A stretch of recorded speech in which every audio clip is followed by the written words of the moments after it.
Hi, I'm Rochelle Courtenay from Share the Dignity and welcome to Another Bloody Podcast. Today on Another Bloody Podcast, we're joined by the unstoppable Jenna. Woo! Known online as Jenna with the Pink, Jenna is a powerhouse advocate and content creator known for her bold approach to breaking period stigma. Jenna has built a community that celebrates honesty, empowerment and all things pink while championing conversations about menstrual health. Get ready for a raw and real chat about periods, advocacy and making a difference, one unapologetic post at a time. Welcome, Jenna. Yes. Oh my gosh, that was the most beautiful intro. Thank you so much for having me on Another Bloody Podcast. I'm excited to be here. I am so proud as pad lady to be talking to you. Yes, baby. Yes, you are pad lady. I'm the period girl.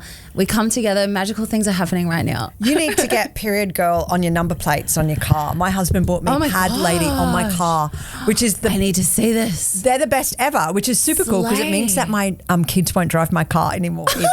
Because for them it is not so cool, right? No stigma, baby. Yeah. Periods are cool. I remember being young and talking to my friends about it and I don't know, we all got quite excited talking about it. I'm going to start the podcast and I have 1,000 questions for you and I'm so excited to talk to you. Our first question is would you rather? So would you rather go without tampons or go without painkillers when you're on your period?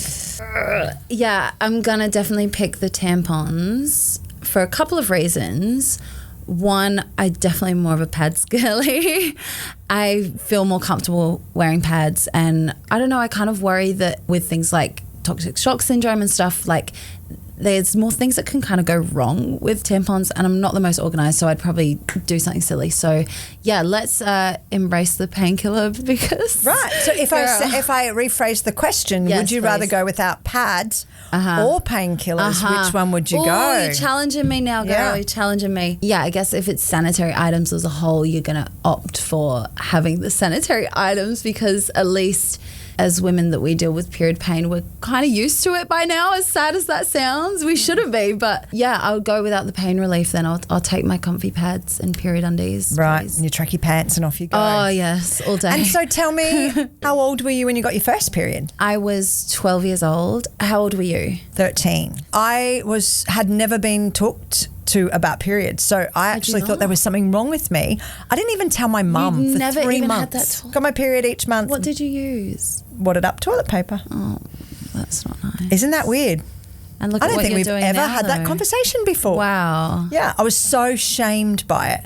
But wouldn't you be if no one ever talked to you about it? Of course. No, I've received messages on my platform. I'll never forget it, and I've told this story before, but I'll never forget it. Quite early into my journey of sharing my stories about periods, I had a girl message me and with such sincerity, and she was only young, and say, Jenna, I'm bleeding from down there. Have I got cancer? Am I dying? Because she genuinely thought that blood meant pain and harm and death, and she was so young that she had never had that talk with someone, or the school had never educated her, or her parents weren't in a position to be able to educate her correctly. And I just know that she is one of thousands, if not tens of thousands, if not hundreds of thousands of girls that are having that exact same experience, and they could be as young as 9-10 years old, and that is the most horrific thing that I can think of for a young person to go through. Well, those times are really scary anyway when you're that age, right? There's so much changing and you're not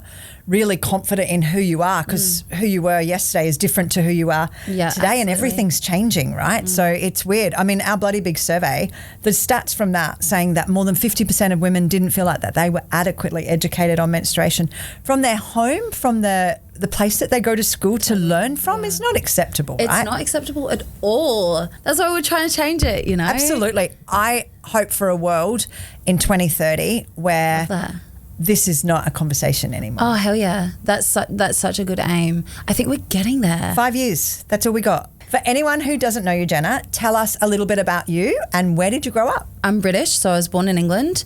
I moved to Australia when I was 12 with my parents. When I started to figure out my career, I tried going to university to study a nursing degree because I've always had this want to really help people. But just the way my brain works, I was just flunking everything. I was failing all of the assignments, and I do see myself as an intelligent person. But put it this way, if every presentation was like an oral presentation, I would have been like top of the class. Like, I'm so good at speaking, but when it comes to writing and that kind of skill, I just really am not good at all. Me too. Which is why you need to, yeah, absolutely. Focus on what you're good at, not what you're not good at, right? Yes, for sure, yeah. So unfortunately, I had to drop out of uni, which definitely wasn't my proudest moment at the time. But look at you now. But yeah, it led me to being the independent woman I am now, and I'm self-employed, and it got to a point in Adelaide where my business was growing, and my fiance York is a musician, so he works with producers here and stuff like that now. Got my mum. My dad passed away when I was 16. That must have been really tough. Yeah. Though, right? Oh gosh, yeah. It made me who I am today. I think that for me, when I look back at my life, was the most defining moment on who I am today. He died really suddenly of a heart attack, and how old was he? I think he was 44. Whoa, so young, really young, so young, so robbed. But unfortunately, me and my brother found him as well. So he'd passed away in his sleep, bless him. He was meant to pick us up from school and didn't, and we walked home and discovered him unfortunately passed away. And I'd had like a little bit of first aid training, so I was like proud of myself. Like, I snapped into action. I was like, Jack, call the ambulance. Like, we got to get him on the ground. We got to give him CPR, because like I didn't quite understand that if someone's been dead for like a while, you like couldn't do it. But you didn't know that, right? I You didn't just know. went straight I was just into like, okay, there's something I can do nurse right mode, now. which is why you went off to be a nurse, right? Definitely, yeah, that definitely led to that decision. But yeah, it was the strangest time of my life, and that loss will always be with me. That would have changed the trajectory of your life though, right? Would have made you look at things in different ways. I value life so much. It wasn't even a choice to be like, oh, like I'm going to do something with my life. It was just like, this is who I am now. Like, I can't waste my life. Like, I have to do something that feeds my soul. I have to do something that makes myself proud. Yeah, life is short, right? Were your mum and dad still together? They'd separated.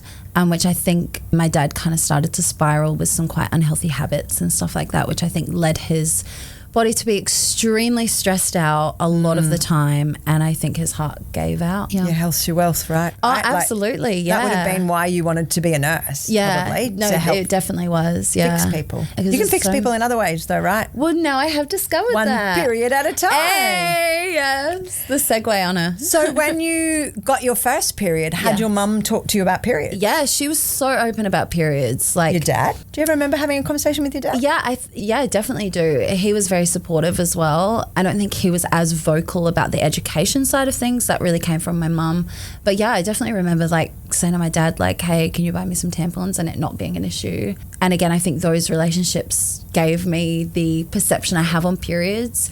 And when I started to learn about girls not having that perception or feeling very deep shame or not being able to talk to anyone or not even knowing what it is, it shocked me. I was like, this isn't the norm. Like, people don't just talk about this. Like, yeah, it blew my mind and got me a bit fired up. So, and so you're a 12-year-old who gets her period for the first time. Yeah. Did you get excited? Did you have a period party? Did you talk to all your friends? What happened? Yeah, I don't think it was like a huge like woo like period party as such. But no red velvet cake or anything like that? That needs to happen. Like, that needs to be. It should happen, yes, right? Yes. Like, Mexican girls have quinceañeras. Is that the right word? I don't know what you're talking about. Yeah, or like a bar mitzvah. That is a girl's coming of age. Absolutely. Like, that is the literal universal representation of like becoming a woman. So other cultures celebrate coming of age. Come on, Australian culture. This could be something so cool. My niece is 13 and she does not have her period yet. She will probably kill me for it. And she's like, I'm having a period party as soon as I get my period. And like every month I'm like, any chance this party's happening soon? Because I'd really like it for my socials for March, please. Big yes. Now I'm asking her just to hold off until August. Okay, yeah. Put it in the strategy. I get We got you, Sienna. We got you. So for those at home, you're an influencer, right? I am an influencer, and yes. a period influencer. Definitely. So how did that even happen? I started doing influencing stuff when I was in Adelaide. I did a bit of modelling when I was younger. Really struggled with an eating disorder and body image and body dysmorphia and just feeling so out of place in my own skin. When I was able to pull myself out of that toxic environment of the modelling industry, I really started to want to share some of my experiences on Instagram and talk about body image. And quite quickly I realized that girls were really resonating with my messages coming from, you know, someone that had been a model. I think people were really liking hearing a bit more of a candid approach to something that, again, is a little bit taboo. And especially 10, 12 years ago in Instagram land, these things were very taboo to be talking about eating disorders and things like that. Like, we've come a really long way, which is amazing. So that's how I kind of got started, but it really wasn't until TikTok came along that I would have like called myself an influencer. Like, I had a very small following and I felt passionate about sharing posts on Instagram, but then TikTok came along. It just it changed my life. I love TikTok so much. Changed my life. Right. So yeah, and because it gave you a voice. it gave me a platform. The way the algorithm worked, especially back then when TikTok first came about, was like, especially if it was a good video, like people would click that follow button like crazy. And I gained 100,000 followers in like 3 months of being on the platform. And now I'm just about to hit 1.6 million followers. Whoa, and that's it feels crazy. insane. It feels really, really insane. And I didn't start talking about periods. I started sharing more stuff on the body image stuff that I've been sharing on Instagram. I was quite quickly seeing comments in the comment section like, why aren't the schools educating these girls? Why are they coming to me, like some random influencer that, like, I could be anyone, you know, like I'm not necessarily like a trusted person in the eyes of the internet. Like, you don't know who's on the internet. So I was like, why are they asking random people on the internet about their periods? I made a couple of videos talking about periods and they did really, really well. And I was just inundated with so many messages and comments every single day asking me questions about periods that I was just like, I can't answer all your messages, so I need to just keep making videos. And I feel like I've done a lot of those just educational videos about periods that now I try and do more stigma breaking videos about periods, where I approach women on the street and I ask them if they're on their period. And that's how I saw you, and I loved it. Right? And just loved how uncomfortable some people were. Right, for sure. Yeah, but I loved that it didn't matter to you. Yeah, totally. You still asked the question. Yeah, totally. Right? Are you on your period right now? My period? Yes. No. But thank you. Are you on your period right now? No. Are you on your period right now? Me? Oh, yes. No. Are either of you on your period right now? No. Are any of you guys on your period right now? Yes, I am. You really? Yeah. I even posted a video literally last night that's on a million views already, and it was one of those videos. And someone in the comment section was getting quite upset because they said, like, why do you ask old women these videos? And also, disclaimer, I never put anyone on camera if they're really uncomfortable. Like if I go up to someone and they're like, I'm not going to forcibly put them on camera. Most of the people I put on camera, like, they're fine to be in the video. But this particular person in my comment section last night was getting upset because they were like, why would you put the camera in an old woman's face when you clearly know? Can you give me an understanding of what older woman? Yeah, probably like 70s, I'd say she looks about. And my response to that is, periods is for all women. And through these videos, you get an educational view of some women have periods at a certain age, some don't. I try and do it in an entertaining medium rather than me sitting there in front of the camera going, ladies, stop getting their periods at a certain age. I can like show you and make it so much more fun and entertaining, and they can actually have a voice too. And I believe that all women should have a voice. And you know, I'm really close with my nan, and I know that, you know, when women do get to their 70s and their 80s, it does feel like society discards them a little bit, which is really sad.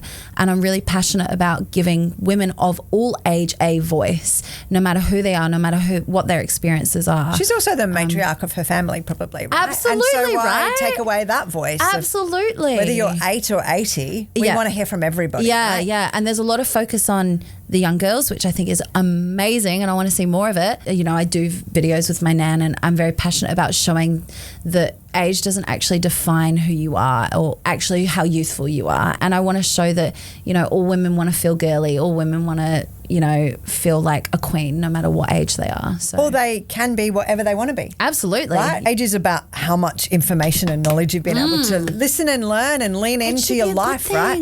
It's amazing. Like, so is that your main backlash that you've had through your advocacy around asking the questions from older people?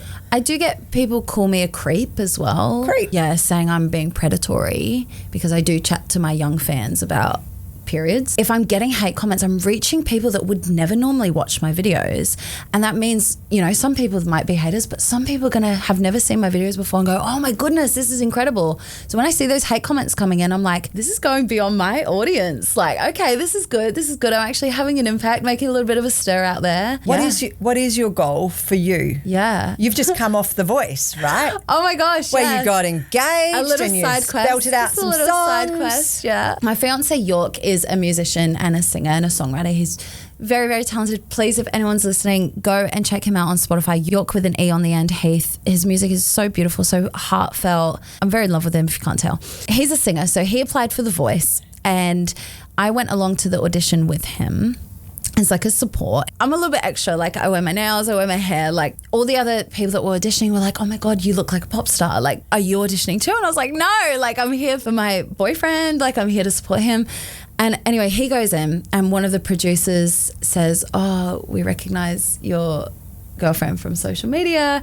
We know she sings a little bit. Would she like to come in as well and audition? So yeah, I go in and do the audition as well. And So what did you sing? I think I sung that song, If Our Love Is Tragedy, Why Are You My Clarity? Do you know that song? Yes, I do, but who sings that? That's by Zed. We worked on that a little bit, but then they got me to send in other songs that I sing, and I do a little bit of busking. That's how they knew I sing, because I go out on the streets and I sing. I don't do it as much anymore, but when I was in Adelaide, I was doing it all the time. Okay. So I sent them my repertoire list of all the songs I do out busking, and one of them was Complicated by Avril Lavigne. Go make things so complicated. I see the way you're acting. Which is traditionally like kind of a rock pop song. Yeah. But the version I sing is like a ballad version. So it's a very different version. And they loved it. Chill out, what you yelling for? Lay back, it's all been done before. And if you would only let it be, you would see. Oh my God. Yeah, you're you like get an it? angel singing. Yeah, oh my God, bless you. And But, yet here you yeah. are on the streets talking to people about periods. Exactly. Changing the world. Yes. So And four singing- chairs turned for you. Singing is a little bit of a side quest for me, for sure, but it's something I've always done. When my dad died, I really threw myself into playing piano and singing as like a coping mechanism. I would do like that for like 5 hours a day. Like, it was my therapy. It was what really got me through, and writing songs about how I was feeling and just expressing. So I feel like there's a lot of emotion when I sing. Like, I feel really connected when I sing.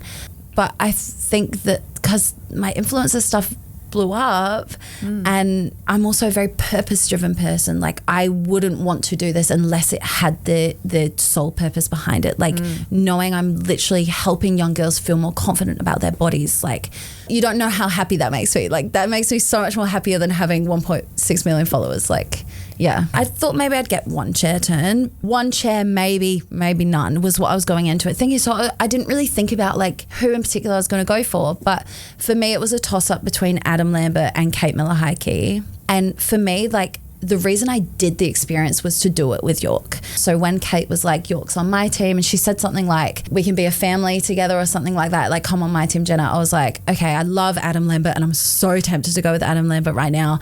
But I think where I really want to be at in the show is to be able to do it with my boyfriend and have that experience together. So we went on the same team. But that was such a huge mistake, because the next round were the battles. Went up against We had each to other. battle each other. So my stupid brain didn't think of it in the moment. So we sang together, and we sang The Only Exception by Paramore, which is such a cute song. The only exception. You are the only exception. You sing it together, so you got to train together. Yes. That would be cool rehearsed though, together. right? Oh no, it was. Yeah. And as I said, like, being on the same team made the experience more fun, because we did get to do all that.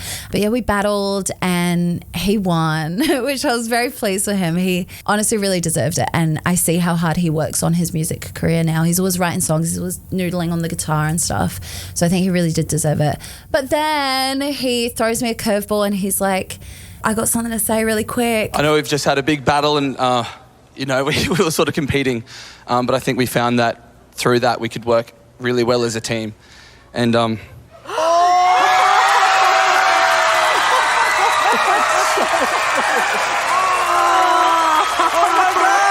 baby, I wanna be on your team forever. I love you so much. Will you marry me, baby? It was crazy. That's beautiful. And Yeah. so had he always been planning to propose to you? We've been together for like 7 years. Oh, that is a long time. How old are you? 27. 27, yeah. So like we were pretty comfortable with the fact like we're setting up our future together, and we had very casual discussions around like, yeah, we should get married. Like that would be really lovely. Like it was something we both wanted. And yeah, he'd been being a sneaky little squirrel. And from the very first audition, he pitched it to them, and it was him and one other producer, and they were like working behind the scenes, so no one else knew, especially not me. So yeah, That's super cute. What a beautiful Very story cute. to tell your And my children. ring. And did he choose that by himself? He did. Very cool. All right. This has got nothing to do with any of the questions that Love I was this. meant to ask. Love so this. just very interested in what Please. you've got going on. And clearly I didn't watch any of The Voice. What is one period myth or misconception you'd love to see disappear forever? Ooh, okay. Definitely like the myth of it being dirty probably is my biggest one. I was even listening to a podcast that was talking about, and I have personally experienced this in some cultural places like Bali and Thailand, you can't enter their temples if you're on your period. And I respect their culture and that, but it stems from a place of people thinking that periods are dirty. Actually, in my opinion, it's the complete opposite.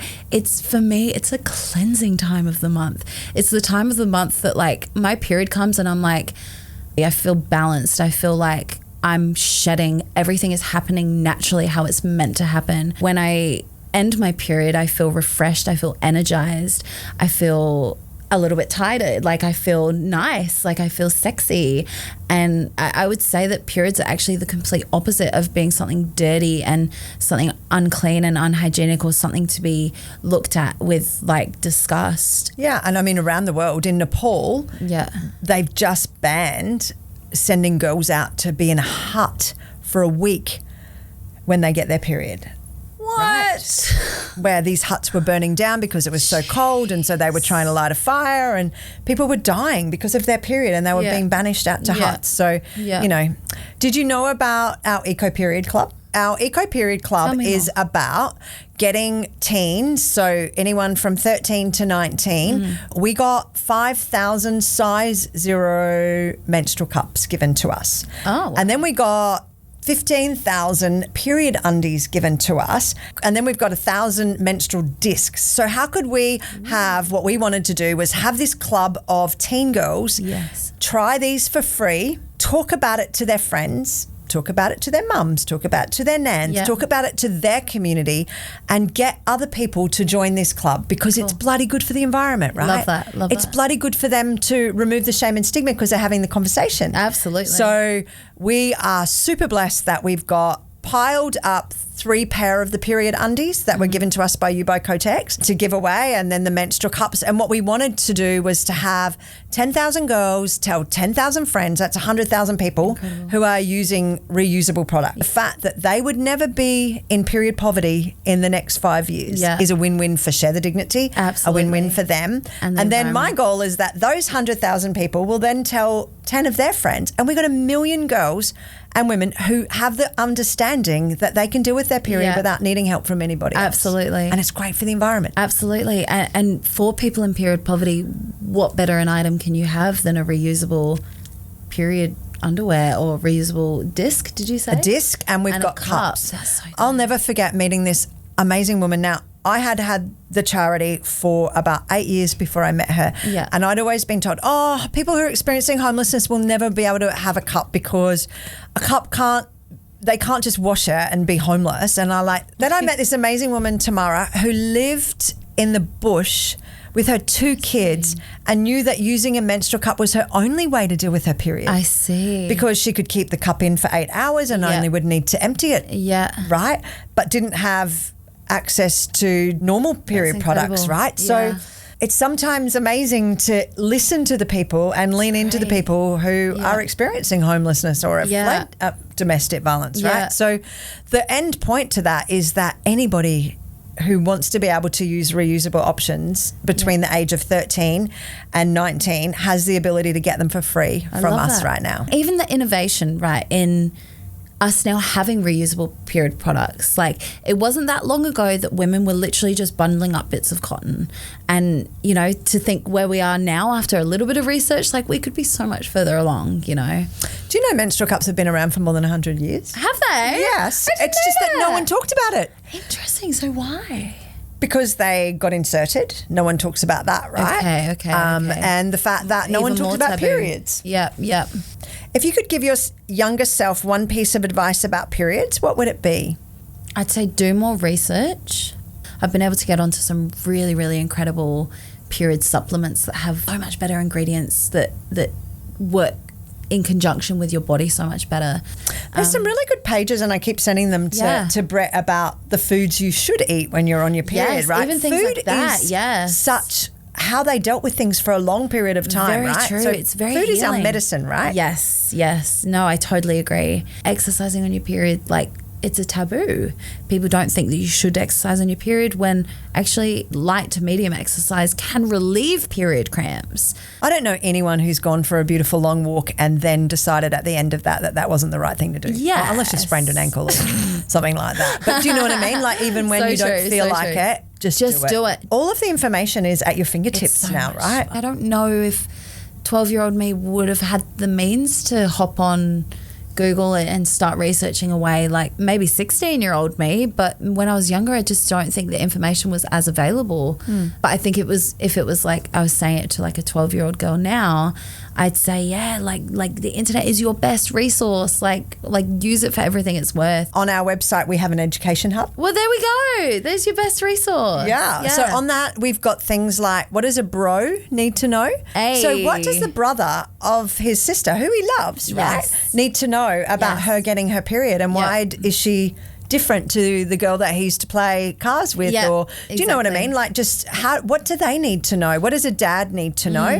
What does a coach need to know? So what if Ruby, who's 14, has said, yeah, I'm going to play soccer, and her dad says, yeah, I'm going to coach your team. What does he need to know for all the other girls? Because Absolutely. quite frankly, if 50% of women said they weren't adequately educated, imagine what that number is for men. It'd be pretty low, right? 99%, I'd guess. I can't wait for you to see our 2-minute animation on menstruation that is non-verbal. Animation. An animation. It is the Interesting. first in the world, and Oh my it is a gosh. game changer for Australia, but I also think it's a game changer for around the world. It explains menstruation with just an animation. No verbal. So whether you're a refugee, whether you're a remote Indigenous community, whether you want to sit with it in silence and watch it will show you exactly what you need to do and what's happening to your body. amazing. Oh, can we get it in schools, please? Well, that is our goal. But, I'd like to see it like a slip, slop, slap campaign, right? Yes. How can we break it Get down it and in make the sure media. that Yes. everybody understands what's happening to your body? Because they've obviously just called the election. And I was wondering what I personally, in your opinion, could be doing, reaching out to MPs and getting them to take the concerns of people more seriously about periods. Like, what could I be doing around the election stuff to get periods more recognised at a higher level in Parliament? Yeah, I think you have to pick your battles, right? Okay. You have to find what it is that's the most needed right now. And for me, I don't believe that there should be any hospital in Australia that doesn't have a pad in it. Yeah, great. Right? So we're not asking for pads, tampons, menstrual cups, period undies. Yeah. There should Make be it no simple for woman them. in Australia who ends up in a hospital and gets her period and they don't have anything for her. Ridiculous. That is so ridiculous. So for me, that's what this piece for the election is. But we're all united for a better health outcome for women, right? So for me, I'm really happy with whoever gets in that there will be an advancement for women's health. Okay, that's great. But it's for us to keep using our voice to make them accountable. They work for us. We pay for their wages, right? So that's their job. And we are still meeting federally and state around pad up public health. There shouldn't be any hospital where we should have a vending machine in and we're funding it. Share the dignity, but your donations, that really should come from the government. Yeah. This is around basic human health rights. Human health, absolutely. We're getting there. It genuinely feels like there's things that are happening that are really positive. In Scotland, obviously, with their distribution of free period products nationwide, that's incredible. That's our goal for here in Australia. Yeah, we'll get there. That is our goal. So wherever you can get toilet paper, you should be able to get period products. I totally and that's our goal in Australia. And we'll get there, We'll. Pad lady and period girl. Yeah, baby. We'll do it together.